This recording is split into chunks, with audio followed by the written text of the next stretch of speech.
Good morning बच्चों। हम chapter ऋण पत्रों का लेखांकन निर्गमन अकाउंटिंग फॉर डिबेंचर्स इशू पढ़ रहे थे। पहले वीडियोस में हम ऋण पत्र का अर्थ, विशेषताएं, प्रकृति, उद्देश्य और ऋण पत्रों के प्रकार के बारे में डिस्कस कर चुके हैं। अगर आपने पहले की वीडियोस नहीं देखी है तो डिस्क्रिप्शन में मैंने लिंक डाल दिया है, आप वहां से चेक कर सकते हैं। आज हम पढ़ेंगे रोकड़ के लिए ऋण पत्रों का निर्गमन, issue of debentures for cash. ऋण पत्रों को जब केवल रोकड़ प्राप्त करने के लिए निर्गमित किया जाता है तो इसे रोकड़ के लिए ऋण पत्रों का निर्गमन कहते हैं। इस स्थिति में निर्गमित किए गए ऋण पत्रों की संपूर्ण राशि एक बार ही प्रार्थना पत्र के साथ प्राप्त की जा सकती है या अंशों की तरह ही हम आवेदन, आवंटन और मांग के किस्तों में बांटकर प्राप्त की जा सकती है। तो नेक्स्ट हम देख लेते हैं रोकड़ के लिए ऋण पत्रों को निर्गमित करने पर निम्नलिखित पंजी प्रविष्टियां की जाती है। इसमें दो केस है। केस 1 है हमारा यदि ऋण पत्रों की संपूर्ण राशि प्रार्थना पत्र के साथ प्राप्त हो, और केस 2 है हमारा यदि ऋण पत्रों की राशि किस्तों में प्राप्त हो। तो फर्स्ट केस ले लेते हैं।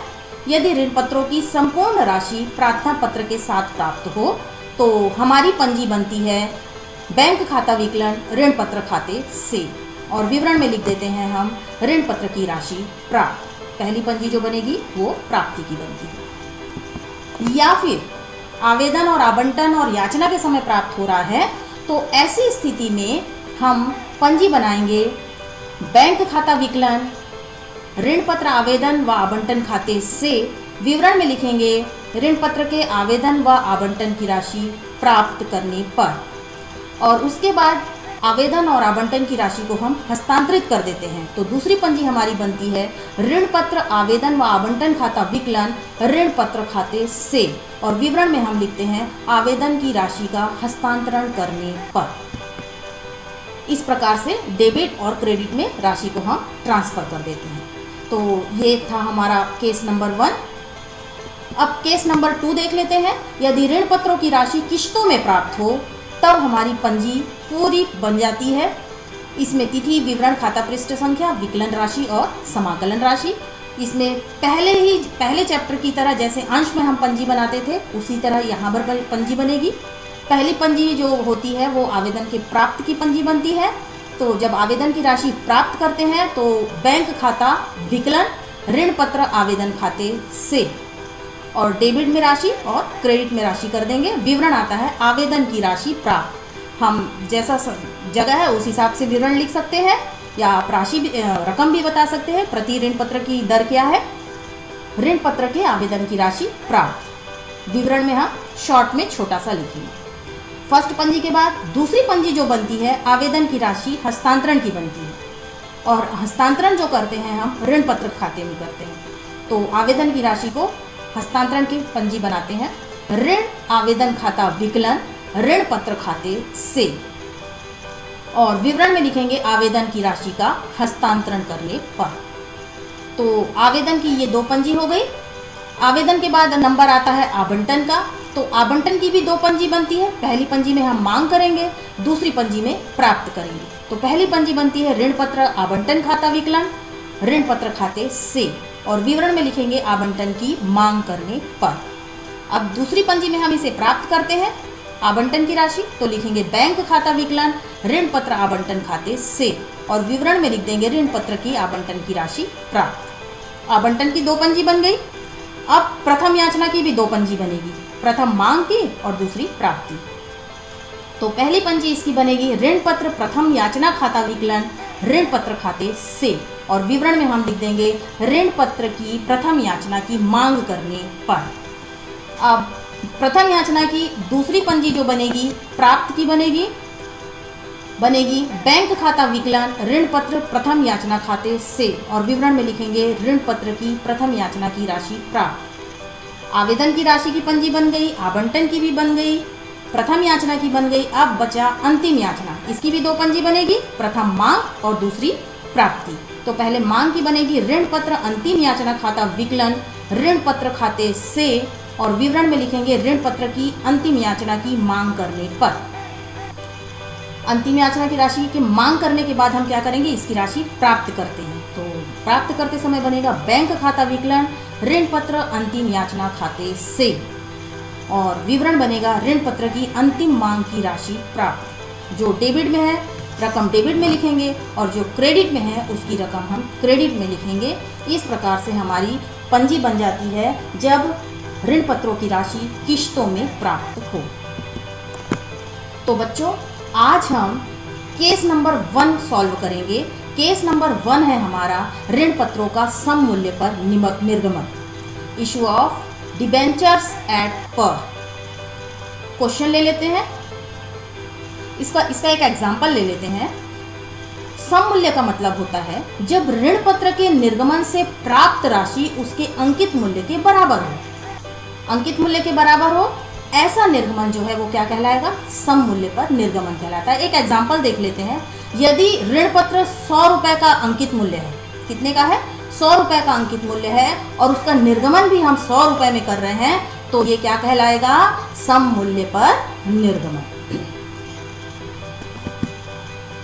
इस केस नंबर 1 का एक क्वेश्चन सॉल्व कर लेते हैं।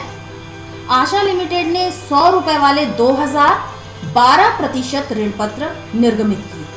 कंपनी की पुस्तकों में जनरल प्रविष्टियां कीजिए यदि ऋण पत्र सम मूल्य पर निर्गमित किए गए हों और धन राशि प्राप्त हो गई।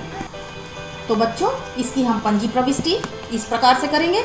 सबसे पहले टॉप में हम लिखेंगे जनरल प्रविष्टि, तिथि, विवरण, खाता पृष्ठ संख्या, विकलन राशि और समाकलन राशि। हम परफॉर्मा अंश आवेदन जब पढ़ रहे थे पूरा पढ़ चुके हैं, सेम उसी की तरह विवरण बनेगा। सबसे पहला हम बनाएंगे इसमें राशि प्राप्त का। पूरी राशि प्राप्त हो जा रही है तो सबसे पहली पंजी बनती है हमारी आवेदन के प्राप्ति की। तो पंजी बनेगी बैंक खाता विकलन, जो ऋण पत्र है वो है हमारा 12% ऋण पत्र। क्या है, 12% ऋण पत्र आवेदन व आवंटन खाते से। और वर्किंग नोट में आ जाएंगे। क्वेश्चन में दिया हुआ है 100 रुपए वाले कितने अंश हैं, 2000 अंश। तो 100 को 2000 से गुणा कर देंगे तो हमारे पास आ जाएगा 2 लाख रुपए। तो विकलन में 2 लाख रुपए लिखेंगे और समाकलन में 2 लाख रुपए लिखेंगे। विवरण क्या बनेगा, ऋण पत्र के आवेदन की राशि प्राप्त, या विवरण में लिखेंगे ऋण पत्र के आवेदन व आवंटन की राशि प्राप्त।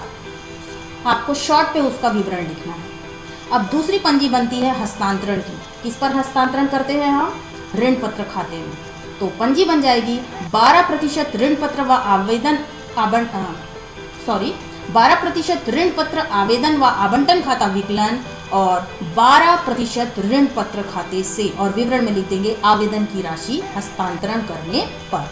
रकम हम ऊपर से देख लेंगे, हमारी राशि कितनी आई थी, 2 लाख रुपए। जो आवेदन और आवंटन की राशि है हमने ऊपर कितना लिखा हुआ है, 2 लाख रुपए। उसी राशि को हम डेबिट और उसी राशि को हम क्रेडिट कर देंगे। तो राशि है हमारी 2 लाख रुपए से डेबिट और 2 लाख रुपए से क्रेडिट। तो इस प्रकार से हमारा सवाल फर्स्ट केस के अंतर्गत ये सवाल बनेगा। एक और सवाल देख लेते हैं। ABC लिमिटेड ने प्रति ऋण पत्र रुपए 100 वाले 10,000 12% ऋण पत्र जारी किए, जिसमें आवेदन पर रुपए 30 और आवंटन शेष रकम देय है। जनता ने 9,000 अंशों के लिए आवेदन किया। यहाँ पर जनता ने कितने के लिए आवेदन किया, 9,000 के लिए। यहाँ सम मूल्य नहीं दिखा रहा है। सभी रकम प्राप्त हो गई, आवश्यक जनरल प्रविष्टियां कीजिए। तो चलिए बच्चों, इस क्वेश्चन को सॉल्व कर लेते हैं।